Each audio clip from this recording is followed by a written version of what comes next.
If you ever visit the Myrtles Plantation in Louisiana, never look into the hallway mirror after midnight. Last October, a travel vlogger ignored that warning. The next morning, his camera was found, but he was never seen again. Alex Carter wasn't afraid of ghosts. For 5 years, he had traveled across America searching for haunted places. Every investigation ended the same way.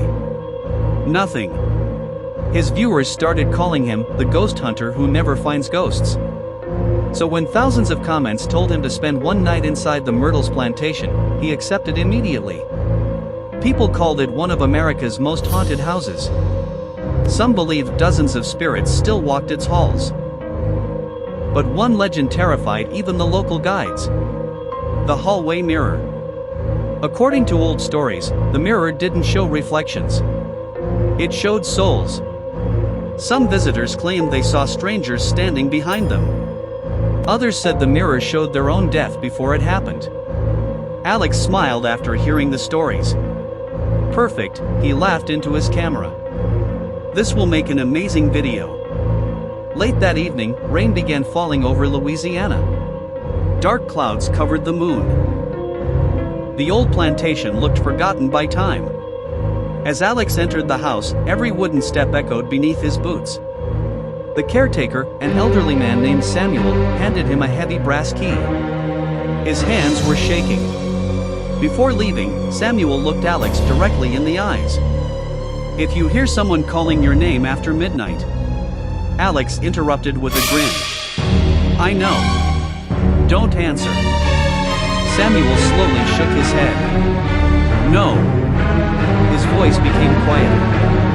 "Never look into the hallway mirror after midnight." Alex laughed again. "It's just an old mirror." Samuel didn't smile. "Everyone says that." Then he walked outside and locked the front gate. Alex was completely alone. He placed cameras in every hallway. Another camera faced the mirror. He wanted proof that every ghost story was fake. At exactly 11:58 p.m., he started recording. The house was silent. No wind. No insects. Nothing. Only the ticking of an ancient grandfather clock echoed through the darkness. Alex checked every room. Everything looked ordinary. He returned to the hallway. The mirror stood exactly where Samuel had warned him. Its wooden frame looked more than 100 years old. Cracks covered the glass. Alex pointed his flashlight toward it. For 1 second, he thought he saw movement inside. He blinked. "Nothing. Just my imagination," he whispered. Then, the grandfather clock struck midnight. Dawn. The sound echoed through every room. Before the final chime, someone softly whispered, "Alex." The voice came from behind him. He froze. Slowly, he turned around. The hallway was empty. But when he looked back toward the mirror, there was someone standing inside it. Not behind him. Inside the reflection. A woman wearing a long black dress. She wasn't moving. She wasn't blinking. And she was staring directly at Alex. Alex couldn't breathe. The woman inside the mirror wasn't a reflection. She stood in complete silence, wearing a faded black dress that looked centuries old. Her pale hands hung at her sides. Long black hair covered part of her face, but her eyes never left Alex. He slowly stepped backward. The woman didn't move. Alex raised his flashlight and pointed it directly at the mirror. Nothing. The light passed over the glass as if it were completely normal. His camera, however, told a different story. On the tiny screen, the woman appeared much closer than she looked with his own eyes. Alex frowned. "That's impossible." He reached toward the mirror. The moment his fingers touched the cold glass, every light in the hallway exploded. Darkness swallowed the house. Only the camera screen remained bright. Through the screen, the woman was now standing only inches away. She slowly lifted one finger and pointed toward the staircase. Alex quickly pulled his hand back. The light suddenly returned. The mirror was empty. No woman. No movement. Nothing.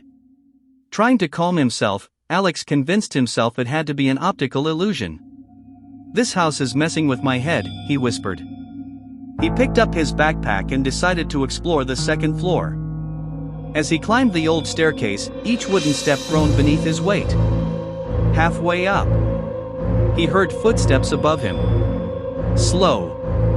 Heavy. Someone was walking across the hallway. Alex ran upstairs. The hallway was empty. Every bedroom door was closed.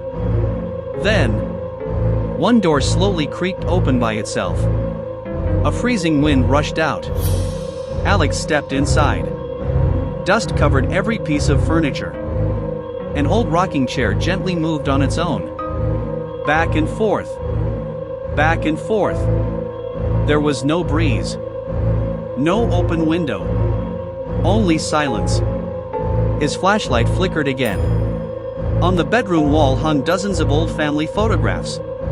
Alex examined them one by one. Every face looked normal. Until he reached the last picture.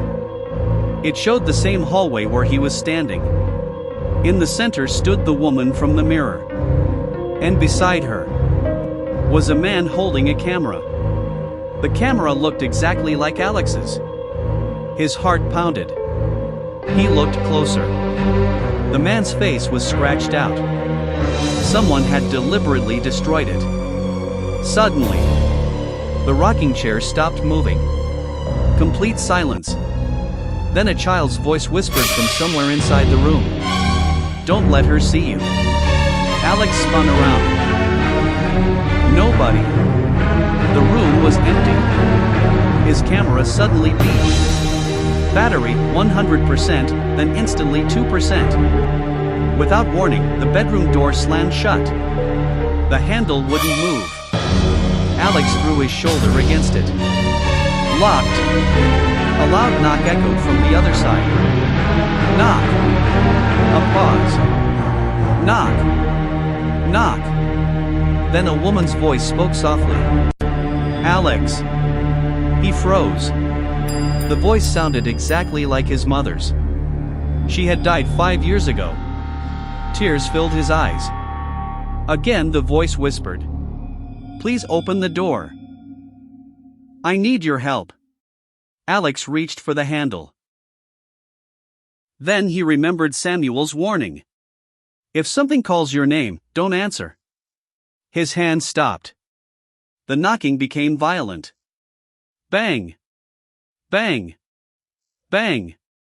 The entire door shook. The lights flashed. The photographs fell from the walls. Then, everything became silent. Alex slowly looked toward the mirror hanging inside the bedroom. The woman had returned. This time, she was smiling. And behind her, dozens of dark figures stood silently in the reflection. None of them appeared anywhere inside the real room. Alex's hands trembled as he stared at the mirror. The woman was still smiling. Behind her, dozens of shadowy figures stood motionless, their faces hidden in darkness. Then, one by one, they all raised their heads. Every pair of empty eyes turned toward Alex. The mirror suddenly cracked with a deafening sound. Crack! The lights went out again. When Alex switched on his flashlight, the bedroom mirror was empty. The woman was gone. But muddy footprints now covered the wooden floor. They led toward a narrow staircase that descended beneath the house. Alex hesitated. Every instinct told him to leave. But he needed answers. He followed the footprints into the basement. The air grew colder with every step. The smell of damp wood and mold filled the darkness. At the bottom, he found a small room that looked untouched for decades. In the center stood another mirror. Unlike the hallway mirror, this one was perfectly clean. Beside it lay an old leather diary. Alex opened it. The final pages read: "The mirror doesn't trap the dead, it traps the living. Every person who follows the woman becomes the next reflection. The only way to escape is to never look into her eyes."